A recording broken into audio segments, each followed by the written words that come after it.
நம்மை குறை சொல்பவர்களை சமாளிக்கும் ஒரே ஒரு வழி எது தெரியுமா? இந்த உலகத்தில் நாம் என்னதான் நல்லது செய்தாலும் அதை பாராட்ட 4 பேர் இருப்பது போல குறை சொல்லவும் 4 பேர் இருப்பார்கள். அதை எண்ணி கவலைப்பட்டு நாம் செய்யும் நல்ல செயல்களை நிறுத்துவது சரியாகாது.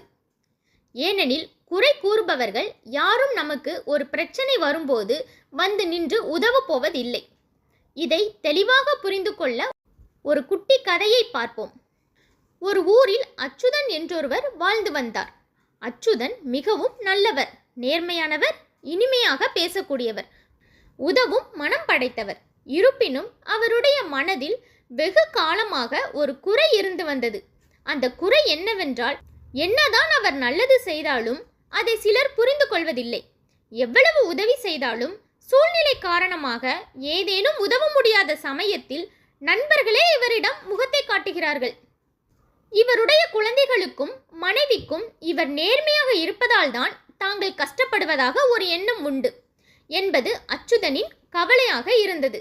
அச்சுதனுக்கு மனதில் நாம் எவ்வளவு நல்லது செய்தாலும் அதை குறை கூறுகிறார்களே என்று ஒரு வருத்தம் இருந்தது. அப்போது அந்த ஊருக்கு ஒரு சாமியார் வந்தார். அவரை காண சென்ற அச்சுதன் தன் குறைகளை அவரிடம் கூற, அவர் அச்சுதனை அழைத்து கொண்டு ஒரு சத்திரத்துக்கு செல்கிறார். அப்போது முனிவர் அச்சுதனிடம் அந்த சத்திரத்தில் இருந்து வருபவர்கள் என்ன பேசிக்கொள்கிறார்கள் என்று கேட்டுவிட்டு வா என்று கூறி அனுப்பி வைத்தார். அச்சுதனும் அந்த முனிவர் கூறியவாறு சத்திரம் வாசலில் சென்று நின்று அங்கிருப்பவர்கள் பேசுவதை உன்னிப்பாக கவனித்தார்.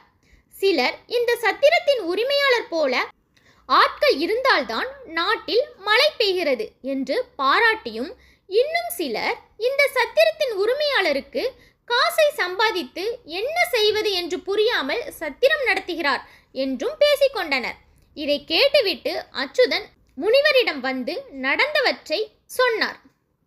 இப்போது இருவருமே சென்று அந்த சத்திரத்தின் உரிமையாளரை சந்தித்து இதை பற்றி கேட்க, அதற்கு அந்த உரிமையாளர் சிரித்து கொண்டே என்ன சொன்னார் தெரியுமா? நம்மை குறை சொல்பவர்கள் நாம் கஷ்டப்படும் நேரங்களில் நமக்காக வந்து உதவ போவதில்லை. அவர்களால் முடிந்தது குறை சொல்வது மட்டும்தான். எனவே இது போன்ற நபர்களை எண்ணி நான் ஏன் கவலைப்பட வேண்டும்? அவர்களுக்கு பயந்து ஏன் நான் செய்யும் செயலை நிறுத்த வேண்டும் என்று கூறினார். இப்போது அச்சுதனுக்கு எல்லாம் தெளிவாக புரிந்தது. இந்த கதையில் சொன்னது போலதான் குறை சொல்பவர்களை மறந்துவிட்டு நம்முடைய வேலைகளில் கவனம் செலுத்தினால் வாழ்க்கை நிம்மதியாக இருக்கும்.